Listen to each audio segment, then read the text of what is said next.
welcome to another Learn and Create session brought to you by the Learning Resource Center. My name is Terry Griffin, and today I'd like to talk to you about some ways that you can help your beginning reader and writer at home.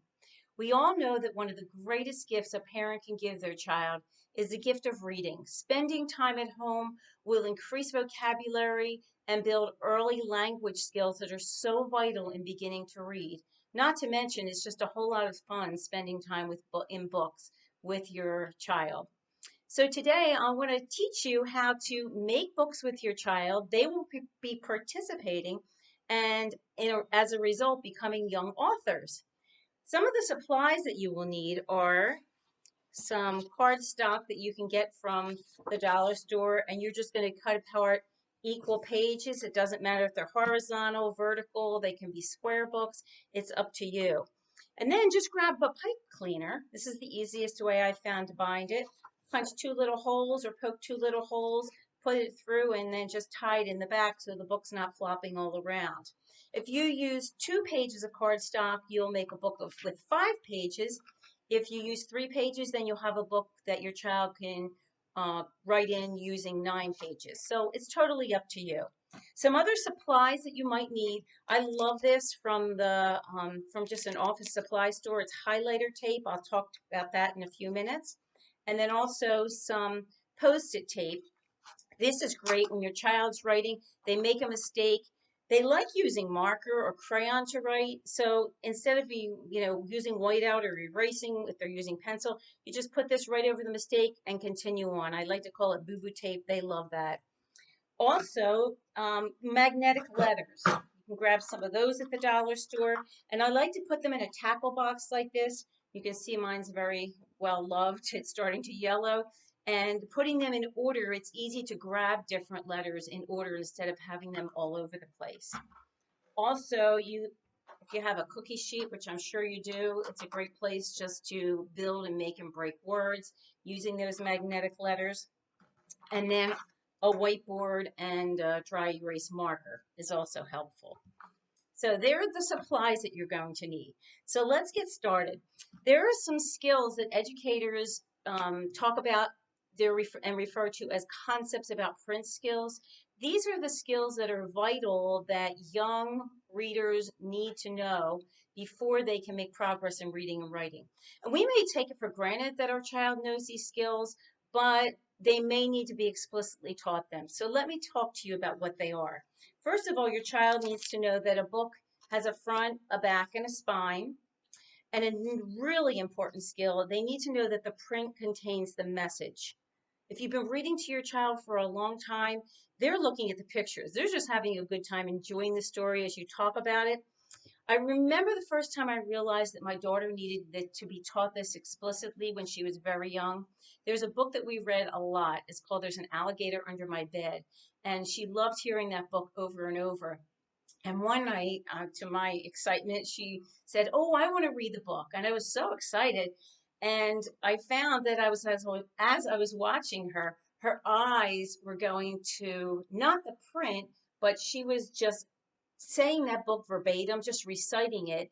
And it was exactly as it was in the print, but she was just looking at the pictures and had it memorized. So it was at that point I decided, well, let's make a book together and teach her about the print containing the message. So we had a conversation about our little Yorkie named Jasper and decided to make a book called Crazy Jasper. He was far from crazy. He was the most docile little guy, but we had a chat about, well, what would Jasper do if he was crazy? So she went through, and before any print was on the text, she drew a few pictures. He could be on the table. He could be on the chair if he was crazy. Of course, he never went any of these places, and all the different places that Jasper could go if he was crazy. So after she drew the pictures on a couple of pages, we went back and I said, now what is Jasper doing? So she is then dictating to me what should be written. So I wrote Jasper is on the table, and I talked about it and how I was leaving a finger space and what I was writing. And then I had her put her finger on mine, and we read Jasper is on the table together. At that point, she was realizing the print contains the message and does match the picture. Then we were ready for teaching the next concept about print, and that is that there's a difference between letters and words. Simple little book called Animals. You do not have to have your child draw. They enjoy doing that, but you could grab pictures. And here I was modeling. You're going to do a lot of modeling in the beginning, and then they'll be joining in with you. This deer, okay? 2 words. Sure, it's a letter, but it's also a word, a deer. And then we were just pointing and reading, always talking about the picture matching the print, a turtle. So they start to know that there's a difference between the letters and words, and there's a space. They need to know that we start on the left page and proceed to the right page. If your child's having difficulty knowing where to start, if you put a little green dot in the front just to indicate green for go, that's where my finger needs to go first. They'll get used to the left to right progression. Then you can proceed to a book and have them join in a little bit of the writing. You could take the opportunity to teach a word or two that you think are important words that are in books a lot, high frequency words. Teach the word then your child can write it in a book. Also show them with words like that there's a fancy A, and if has a capital, it's still an A. We take for granted sometimes that our children know this, but if they're used to seeing even the word the, which is very common, with a lowercase t, and then they see it in the book with a capital T, sometimes there's some confusion. So help them to be flexible in that. And then also there's that fancy little t as well, and that's still the word the. So then they can join in the writing a little bit. You taught the word a purple hat. They're pointing and reading, and they can join in. And you can see here, after I modeled hat a little bit and I was going at, they wanted to take it on board themselves. At. Okay, so that's just another example. Another concept about print skill is knowing that the book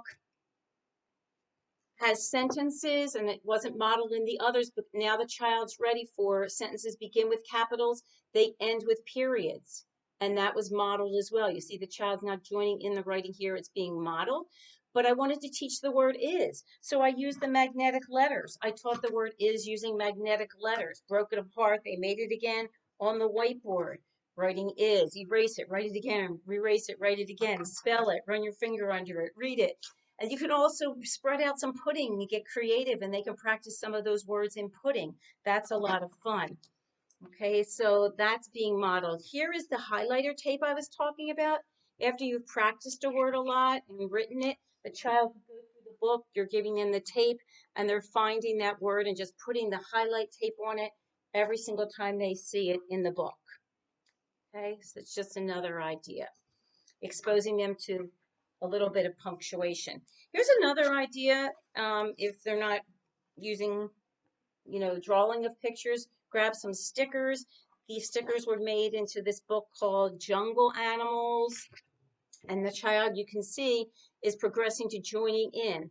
Wrote I love the T in tigers, period at the end. I wrote the word they, and then this child knew that roar starts with the R, with your sound and ends. So say words out loud, let them do as much as they possibly can. Perfect opportunity to introduce an exclamation mark and read it back to the child. I love tigers. They roar, so that they know when to use particular punctuation marks and how to read, when using those. Joining in, I love snakes, wrote love. They also wrote the S and the S in snakes. There's the S there again. I wrote the word they. And then you might take the opportunity on another page. If you practice they and written it a few times, and it's a pattern book, which are great to use in the beginning, you'll eventually get away from those. But maybe stop right there. Let's practice they. Let's use magnetic letters. Make they. Use the whiteboard, make they. Break it apart, make it again. Break it apart, make it again. Make a little game of it with them. They slither and then have the child, what should we write on this page? They may want to continue to be patterned, maybe not. Okay, just another idea. Go with what maybe you've just done, a family vacation, a friend coming over, you made some cookies together. Write about whatever is important to your child. So here was a vacation to Disney. I love Mickey Mouse. I modeled that. I love Donald Duck. And this you can see has boo-boo tape on it. B's and D's are very confusing to young readers and writers, but that's okay. Show them how it should be, and then put the tape right on top of it. Here, putting in the exclamation mark. It doesn't matter whether you write the text first and then they make the picture, or vice versa. It's really totally up to you. Just have a really fun time with it. So those are some ideas on how you can get your child started in uh, making books. I just wanted to point out one last skill. Your child also needs to know that there's a difference. They know there's a difference now between letters and words, but that some words have more syllables. Because sometimes it's confusing if they're going to write a word like the word under, they'll write un and then a space and then der, but you need to talk about there are different parts, under, and you can even break it, under. Let's clap that word, under. Oh, it has two parts, but it is all one word. And count the letters in under. So the same thing with kangaroo. You can practice multiple syllabic words with their name as well. So there, I hope you gain some knowledge about how to help your children be young authors.